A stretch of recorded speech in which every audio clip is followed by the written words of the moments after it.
నేతృత్వంలో ఆరోగ్యశ్రీ పథకాన్ని తీసుకువచ్చి పేద ప్రజలకు ఆరోగ్యాన్ని కార్పొరేట్ వైద్యాన్ని అందించడం ద్వారా ఆ కుటుంబాలను ఆదుకునే విధంగా ఆనాడు ఆ పథకాన్ని ప్రవేశపెట్టడం జరిగింది. కొన్ని ప్రత్యేకమైన పరిస్థితుల వల్ల ఆ పథకం నిర్వీర్యమైన మళ్ళీ ప్రజాపాలన ప్రారంభించిన ఎంబడే మా ప్రభుత్వం మా మంత్రివర్గం 5 లక్షల రాజీవ్ ఆరోగ్యశ్రీ పథకాన్ని పేదలకు ఉచిత వైద్యాన్ని అందించడానికి 10 లక్షల రూపాయలకు పెంచి డిసెంబర్ 9 నుంచి అమలు చేసి పేదల ఆరోగ్యాన్ని కాపాడే విధంగా ఈనాడు మా ప్రభుత్వం ముందుకెళ్తుంది.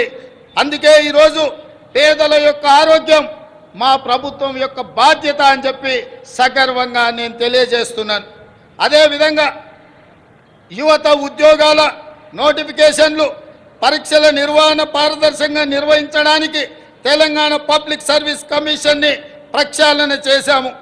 70 రోజుల్లోనే 30,000 మంది నిరుద్యోగ యువకులకు ఉద్యోగ అవకాశాలు కల్పించి ఉద్యోగ పత్రాలు ఎల్బీ స్టేడియంలో వాళ్ళ కుటుంబ సభ్యుల సమక్షంలో వాళ్ళ కళ్ళల్లో సంతోషాన్ని చూస్తూ మా ప్రభుత్వం నియామక పత్రాలను అందజేయడం జరిగింది.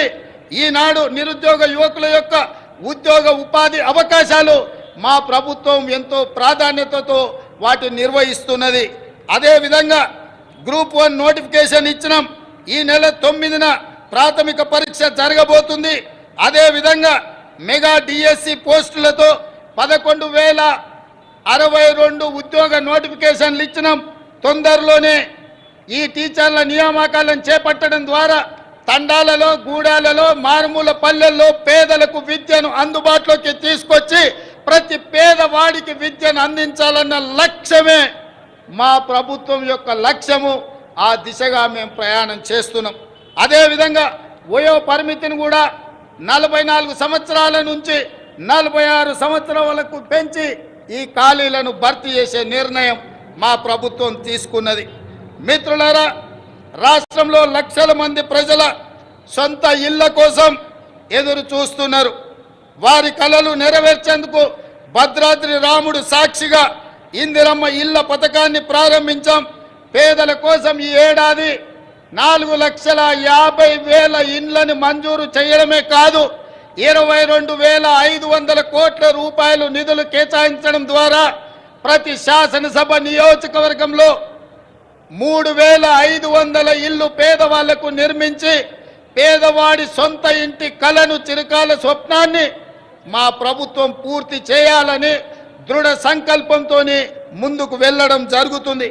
అదేవిధంగా విద్యారంగ ప్రక్షాళన తెలంగాణ ఎడ్యుకేషన్ హబ్గా తీర్చిదిద్దాలని సంకల్పించాం. అందుకే ప్రతి మండల కేంద్రంలో అంతర్జాతీయ మోడల్ స్కూళ్ళను నిర్మించడం మా బాధ్యతగా భావించి ఆ ప్రయత్నాన్ని ముందుకు తీసుకెళ్తున్నాం. అదేవిధంగా స్కిల్ యూనివర్సిటీలను ఎంతోమందిని విద్యార్థులు పట్టాలు తీసుకుంటున్నారు, కానీ వాళ్ళకి స్కిల్ డెవలప్మెంట్ విషయంలో సరైన శిక్షణ లేకపోవడం వల్ల ఉద్యోగ ఉపాధి అవకాశాలలో కొన్ని ఇబ్బందులు ఎదుర్కొంటున్నారు. దానికోసమే తెలంగాణ యువతకు స్కిల్ యూనివర్సిటీలను ఏర్పాటు చేయడమే కాకుండా రాష్ట్రంలో దీనికి సంబంధించి అధికారుల బృందం ఇప్పటికే ఢిల్లీ, ఒడిశా, గుజరాత్ రాష్ట్రాల్లో పర్యటించి అధ్యయనం చేసింది. అదేవిధంగా అమ్మ ఆదర్శ పాఠశాల కింద 26,825 పాఠశాలలో మౌలిక సదుపాయాల కల్పన, బాలికల కోసం ప్రత్యేక టాయిలెట్ల నిర్మాణం, మంచినీరు, విద్యుత్ సదుపాయం కల్పిస్తున్నాం. దీనికోసం 1,135 కోట్ల రూపాయలు కేటాయించాం. ఇదే కాకుండా స్కిల్ డెవలప్మెంట్ విషయంలో రాష్ట్రంలో 65 ఐటీఐలు ఉంటే ఈ 65 ఐటీఐలను టాటా సంస్థతో ఒప్పందం చేసుకొని వాటిని అభివృద్ధి చేసి వాళ్ళకు శిక్షణ ఇచ్చి ఉద్యోగ ఉపాధి అవకాశాలు కల్పించే విధంగా టాటా సంస్థతో మా ప్రభుత్వం ఒప్పందం చేసుకొని నిరుద్యోగ యువకులకు ఉద్యోగ ఉపాధి అవకాశాలు కల్పించాలని ఈనాడు మా ప్రభుత్వము కృత నిశ్చయంతో ఉన్నది. అదేవిధంగా మిత్రులారా, తెలంగాణ సమాజం అంటేనే వ్యవసాయం. మన సంస్కృతి, మన సాంప్రదాయం అంటే వ్యవసాయం. ఈ వ్యవసాయానికి రైతును రాజును చేయడమే మా సంకల్పం. అందుకోసమే మా ప్రభుత్వం రైతు బాగుంటే రాష్ట్రం పచ్చగా ఉంటుందని విశ్వసించే ప్రభుత్వం. గతంలో రైతుకు ఉచిత విద్యుత్ రుణమాఫీ చేసిన చరిత్ర కాంగ్రెస్ పార్టీది, మా ప్రభుత్వానిది. ఈ ట్రాక్ రికార్డును ప్రజాప్రభుత్వం కొనసాగిస్తుంది. రైతుకు ఆర్థిక సాయం పథకంలో భాగంగా 69 లక్షల మందికి చెప్పిన మాట ప్రకారం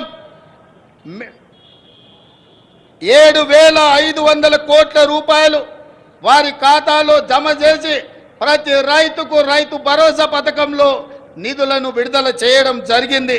అదేవిధంగా ఇటీవల కాలంలో అకాల వర్షాలతో పంట నష్టం జరిగితే ప్రతి ఎకరాకు 10,000 రూపాయల నష్ట పరిహారం ఇవ్వడం జరిగింది.